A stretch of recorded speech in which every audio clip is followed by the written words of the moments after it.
সন্ধ্যের টিফিনে যদি গরম গরম মুচমুচে এই রকম চায়ের সাথে ডিমের ডেবিল পাওয়া যায় তাহলে কিন্তু সন্ধ্যের টিফিনটা খুব ভালোই জমে যায়। নমস্কার বন্ধুরা, কেমন আছেন আপনারা সবাই? মায়ের রান্নায়ন ব্লগ চ্যানেলের নতুন একটি ব্লগে আপনাদের সবাইকে জানাই অনেক স্বাগত। আমি আজকে শেয়ার করব ডিমের ডেবিলের রেসিপি, তাও একেবারে দোকানের মতো। আমরা কিন্তু এই ডিমের ডেবিল রেসিপিটা অনেক অনুষ্ঠান বাড়িতেও খেয়ে থাকি। সেই অনুষ্ঠান বাড়ির স্বাদেই আজকে তৈরি করব ডিমের ডেবিল রেসিপি। তো চলুন দেখে নেওয়া যাক রেসিপিটা। তার আগে আমার চ্যানেল এখনও সাবস্ক্রাইব করা না থাকলে অবশ্যই সাবস্ক্রাইব করে পাশে থাকা বেল আইকনটা ক্লিক করে রাখবেন। প্রথমেই আমি এখানে নিয়েছি রসুন কুচি, পেঁয়াজ কুচি, কাঁচা লঙ্কা কুচি এবং আদা কুচি। তারপরে আমি এখানে আগে থেকে ডিম এবং আলু সেদ্ধ করে রেখেছিলাম, আমি আমার পরিমাণ মতো নিয়ে নিয়েছি। এরপরে আমি সেদ্ধ করে রাখা আলুটা একটা গ্রেটারের সাহায্যে ভালো করে গ্রেট করে নিচ্ছি।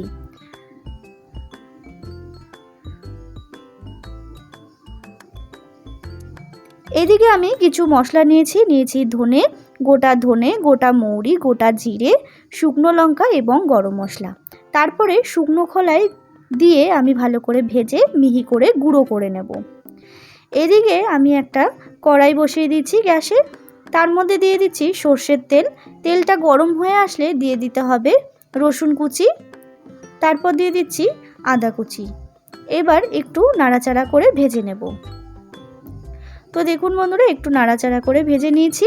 তারপরে দিয়ে দিচ্ছি পেঁয়াজ কুচি এবং লঙ্কা কুচি। আবারও একটু ভেজে নেব নাড়াচাড়া করে।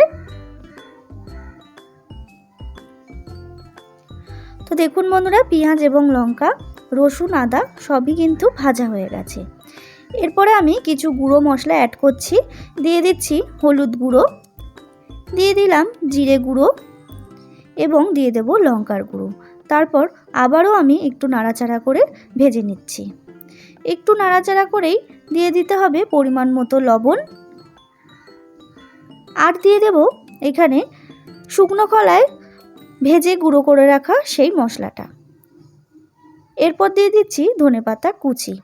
এরপর আবারও আমি একটুখানি নাড়াচাড়া করে নিচ্ছি। তো দেখুন, একটু নাড়াচাড়া করেই দিয়ে দিতে হবে সেদ্ধ করে গ্রেট করে রাখা আলু। তো দেখুন বন্ধুরা, সেদ্ধ করে গ্রেট করে রাখা আলুটা আমি দিয়ে আবারও মশলার সাথে আমি একটু ভালো করে মিশিয়ে নিচ্ছি।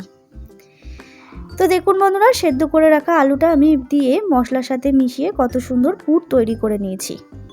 এদিকে কিন্তু আমি ডিমগুলোও হাফ হাফ করে কেটে নিয়েছি একটা ছুরির সাহায্যে। আর দুটো ডিম আমি বাটির মধ্যে আগেই গুলে রেখেছিলাম। আর নিয়েছি ব্রেড ক্রাম্ব। আপনারা চাইলে কিন্তু এখানে বিস্কুটের গুঁড়ো ব্যবহার করতে পারেন। এইবার আমি সেই আলুর পুরটাকে নিয়ে ভালো করে ডিম্বাকৃতি করে আমি কিন্তু একটা ডিম হাফ ডিম দিয়ে বেশ ভালো করে ডিমটার সাথে কোটিং করে নেব। দেখতেই পাচ্ছেন, ঠিক এইরকমভাবেই কোটিং করে নিতে হবে। আপনারা সবাই জানেন, অনেকেই খেয়েছেন কিংবা অনেকেই খেয়ে থাকেন ডিমের ডেবিল, ঠিক এইরকমভাবেই কিন্তু কোটিং করে নিতে হয়। এইরকমভাবে আমি সমস্ত ডিমের ডেবিলগুলো কোটিং করে নিয়েছি, দেখতেই পাচ্ছেন। এরপর কি করতে হবে, এরপর আমি সেই ডিমের ডেবিলের কোটিংটাকে নিয়ে আমি গুলে রাখা ডিমের মধ্যে নিয়ে তারপরে ব্রেড ক্রাম্বের মধ্যে দিয়ে ভালো করে আবারও একটা কোটিং করে নেব।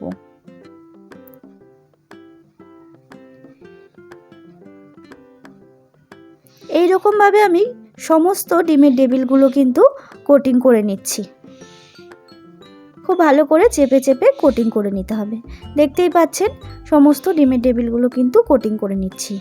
আমি আবারও একটা কোটিং করব। দেখতেই পাচ্ছেন, আবারও ডিমের মধ্যে চুবিয়ে আবারও আমি ব্রেড ক্রাম্বের মধ্যে দিয়ে আবারও একটা কোটিং করে নিচ্ছি। এরমভাবে আমি সমস্ত ডেবিলগুলো দুটো করে কোটিং করে নেব। আপনারা চাইলে কিন্তু একটা কোটিংও দিতে পারেন। এদিকে আমি আগে থেকেই কড়াইতে তেল গরম করে রেখেছিলাম। এখানে কিন্তু রিফাইন তেলই ব্যবহার করতে লাগবে। তারপরে আমি একে একে ডিমের ডেবিলগুলি তেলের মধ্যে দিয়ে দিচ্ছি। এবার খুব ভালো করে ভেজে নিতে হবে, দু পিঠই লাল লাল করে।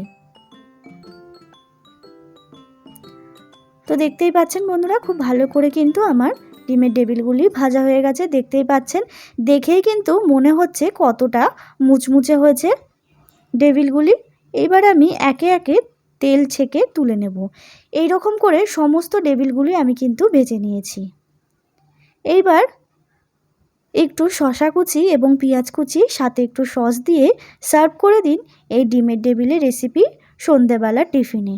তো বন্ধুরা, কেমন লাগলো এই রেসিপিটা অবশ্যই কমেন্ট করে জানাবেন, এবং ভালো লাগলে অবশ্যই একটা লাইক করবেন, শেয়ার করবেন, আর আমার চ্যানেলটাকে সাবস্ক্রাইব করতে ভুলবেন না। আমার যারা নতুন বন্ধুরা আছে তারা অবশ্যই আমার চ্যানেলটাকে সাবস্ক্রাইব করে যাবেন। দেখা হবে নতুন একটি রেসিপির সাথে নতুন একটি ব্লগে। ততক্ষণের জন্য ভালো থাকবেন, সুস্থ থাকবেন এবং নিজের শরীরের খেয়াল রাখবেন।